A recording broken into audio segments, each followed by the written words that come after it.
Ndibulisa ke kuye umama ngokuzithoba okukhulu ngegama lika Yesu Kristu. Amen. Ndibulisa ke umama umfundisi uPeter. Haleluya. Ndiyambulisa ke naye umama ngokuzithoba okukhulu. Haleluya. Ndibulise ke kutata umfundisi uCentane. Ndibulise ke naye umama umfundisi uCentane. Haleluya. Ndiyababulisa ke nabo ngegama elihle lomfeli lomvukelo wethu Yesu Kristu. Amen. Ndiyacela nje abefundisi sibadibaniseni ngezandla ezinkulu sime ngenyawo. Thank you Jesus. Thank you Lord. Ngiyabonga ukuba sidibanise izandla sidibanise nabefundisi. Haleluya. Ifamba iyavakala yona. Ifamba iyavakala yona.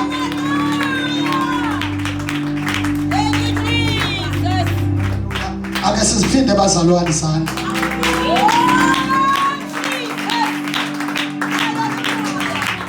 Haleluya. Usisigabe undinike ke ngexesha elikamandi. Haleluya. Enze kubantu ingalibazisa abantu abaphangelayo. Haleluya. Ndingalibazisi abantu abaphangelayo. Ndicela sibonisane ngezwi lenkosi kwincwadi yamaGalati. Haleluya. Ilizwi lidukile mama mfundisi uPeter angilazi ba lidukela yaphi kodwa ke uThixo uyalibuyisa ngendlela yakhe. Haleluya. Haleluya.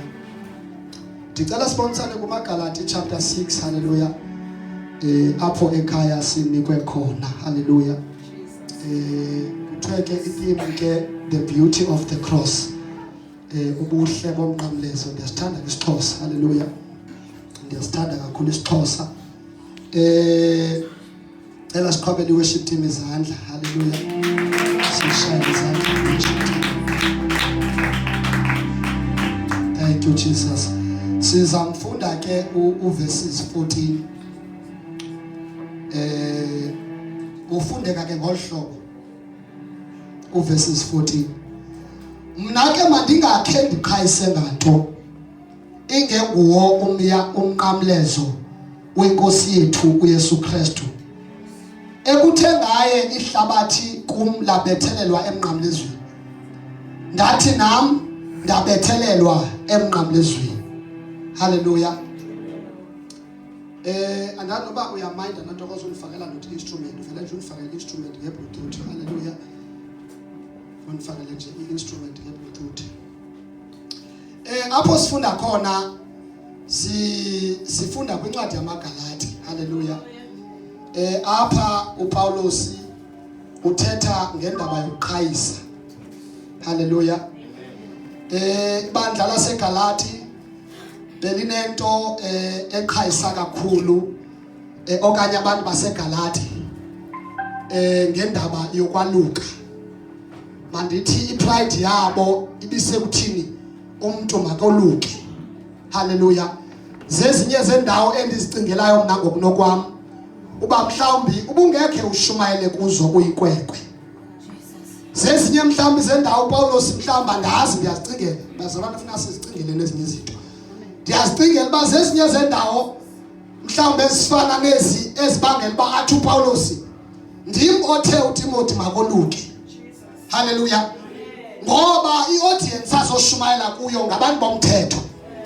Anothi nobephethe into enamandla kodwa bangayiva ngenxa yesimo sakhe. Into ethi lento isisimo somuntu iyakwazi uvala into enamandla. So uPaulos uthi ndiyaqonda ukuba le ndaba yomnqamlezo inamandla. Haleluya. Uthi uPaulos ka ebhala ngendaba yolwaluko uthi ndingoyanqamle befana uyaqhayisa. Futhi nakabe ndinoqhayisa bendinoqhayisa ngcono. Ngoba mna ngeluka ngendlela kaYesu. Ngeluka mna ngenya ngesibhozo. Haleluya. Haleluya. Uthi mna ndingoyena benoqhayisa bhetele. Haleluya. So apha ke ngokuthethwa ngobuhle bomnqamlezo. Ubuhle bomnqamlezo ukwenziwa intoni okanye kuthiwe umnqamlezo mhle kungoba zonke izinto zagqitywa khona. Abazalwane ngicela nisondele akuhlelanga siyagothuka. Konke okwethu kwagqitywa emnqamlezweni. emnqamlezweni. Uyabona besikade silebhaya ngegusha nangenkomo. Ilebhaya bazalwane into engaphelelanga. Kodwa ezulwini kwateka icebo lento epheleleyo kuThixo. uYesu xa ezevela ezulwini uzephethe into epheleleyo. Hallelujah. Uzephethe into epheleleyo uJesu. Into esayigqityiwe. Hallelujah. uYesu uzephethe into epheleleyo. Uzephethe into egqityiweyo. Mamela, we were once afflicted. Besibanjwe zizinto. Nomnqamlezo uphola xa isangawo. Ubuphethe inkululeko yethu. Into abangeba lo mnqamlezo ube ngamandla. Kulapho sakhululwa khona. Kulapho salandwa khona. Mamela, our identity yalandwa emnqamlezweni. Salahlekana nathi. Salahlekana nobuthina bethu. Kodwa uYesu Kristu kwemnqamlezweni wasibuyisa. Mamela, kanti uSathane liqobe sizawushumayela. Jonga emnqamlezweni salahlekana nobunyana ebuthikweni. Kodwa uYesu xa ethi Eloi lama sabachthani wayolanda onyana makaThixo. Athi uPawulos indalo nayo iyancwina ilindile ukuzalwa konyana. Oh shatakapa. Ola shakata. Ulataka shata. Impiliso yethu yabekwa khona emnqamlezweni. Mamela ngikucelele iprinciple yalo mnqamlezo. Asikho allowed to cela. But siya receive ngoba lento seyikhona.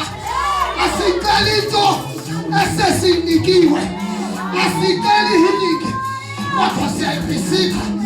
Asicela forgiveness kodwa siya receive. Ngoba kukho umuntu owehlayo ephethe into epheleleyo. Kwazalwa amagoda liphahashata.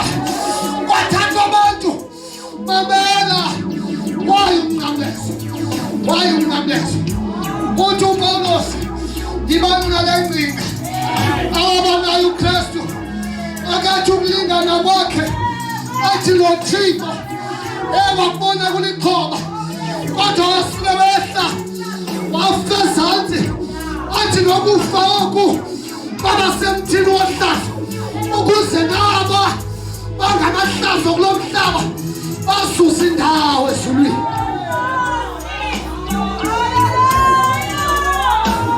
Emnqamlezweni kwakuyolandwa amacelelo. Emnqamlezweni kwakuyolandwa amanqila. Into esingafanelekanga.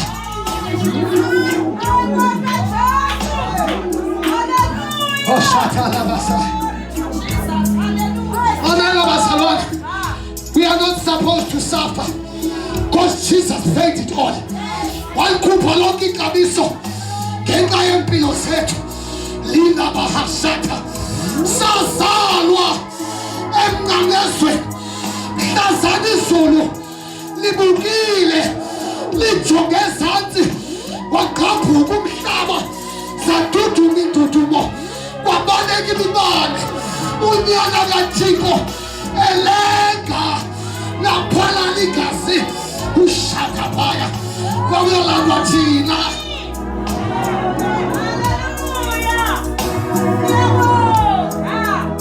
Kwakuyolandwa thina salandwa khona. Uthi uPawulos angakhaisi nganto kodwa mabeka umnqamlezo ngoba nami uPawulos ngalifuthi uyanijutshisa ngalandwa kulo mnqamlezo. Lo mnqamlezo bazalwane uthatha abantu abangezonto abenza izinto. I-elevation isemnqamlezweni. There's promotion emnqamlezweni. There's power emnqamlezweni. Uthi uPawulos ezi zinto ukuthi singamandla kaThixo. Bazalwane kunendoda eyalengayo emthini wohlazo ngenxa yokuphila kwethu.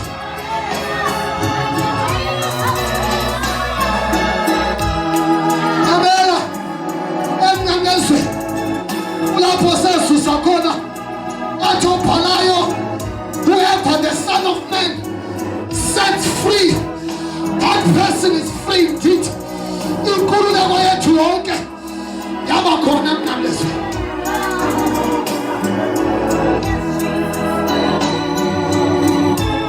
Ngoba kunendoda eyalenga ngenxa yempilo zethu.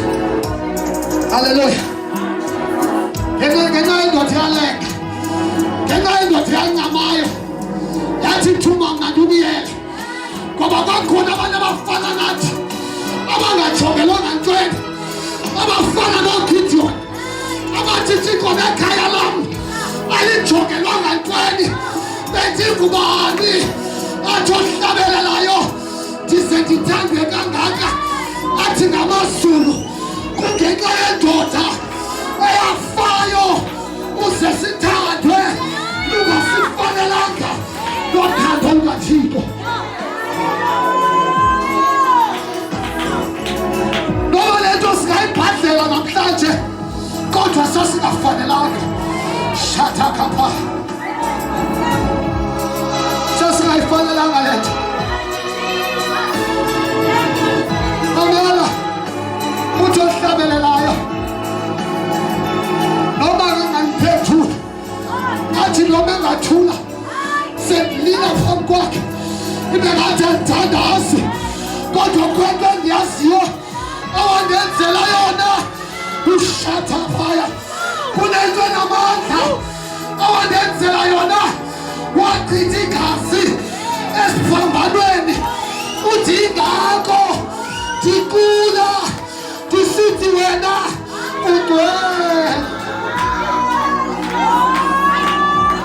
Amela asihlabeleli ngoba sinamazwi kodwa siyakhumbula eGetsemane.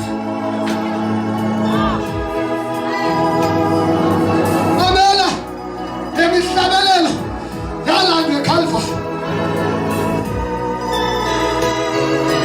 Wathi uJesu ehlayo emnqamezwe, ithi iBhayibhile wehla abanye wabenza abapostile, ngoba emnqamezwe kwakuyolandwa abapostile, abavangeli, abefundisi kulabashatha.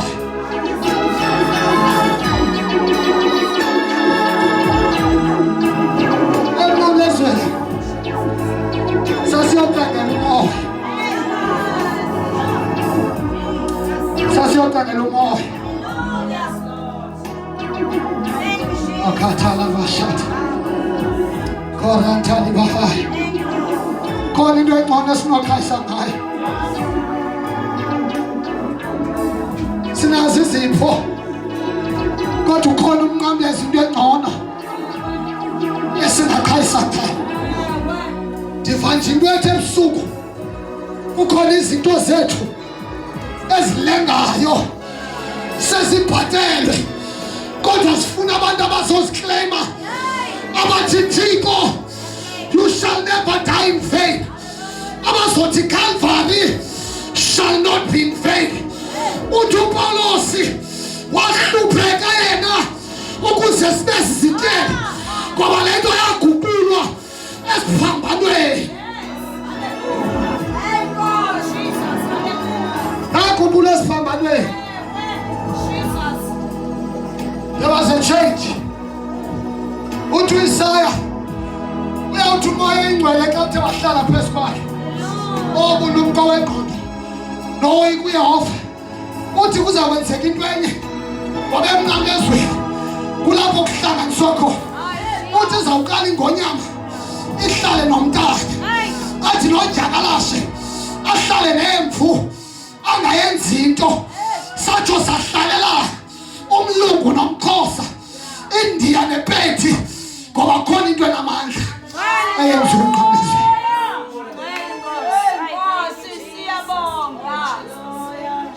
Shata laba.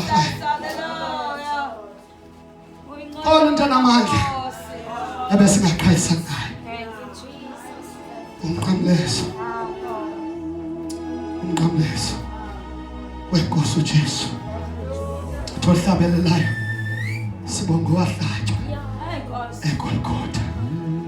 Atha imvana eyophayo. Yahlatshelwa thina.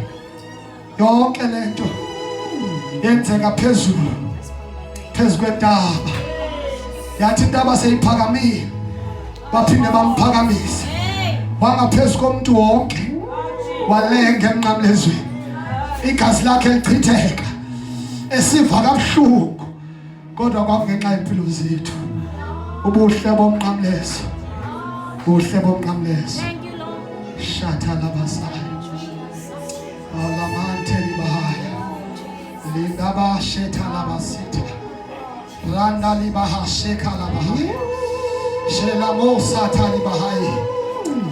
uNkulunkulu wethu ilatha bahasa salanda bazalwane, salandwa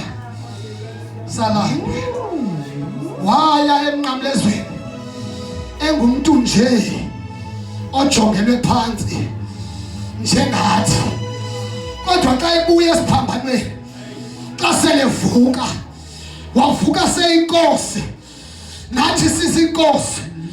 Abazalwane wavuka senguThixo watsho wasikhumbuza nami anazi nani ngoThixo ngoba sibuyiselwe kuye.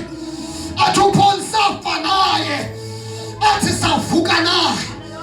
Sibonge ithuna, sibonge ithuna. Ivangeli free kodwa khona walenga, khona walenga, khona wafayo ngenxa yempilo zethu. Khona indoda yamadoda uThixo kayibuyayo sangakwazi ukuhlala phansi kodwa wasuka wathatha igama lakhe. iBhayibheli uthi uPaul wathi ngoko uYesu wamphakamisa ukuze ngegama likaYesu abasezulwini bagobe nasemhlabeni phansi nabangaphansi komhlaba, ngoba uYesu wenza into eyodluleyo kwindalo yonke. Uma kade nguThixo ayofela emthini wohlazo ngenxa yempilo zethu. Ela siphakameni simente ngenyawo. Khona into engamandla.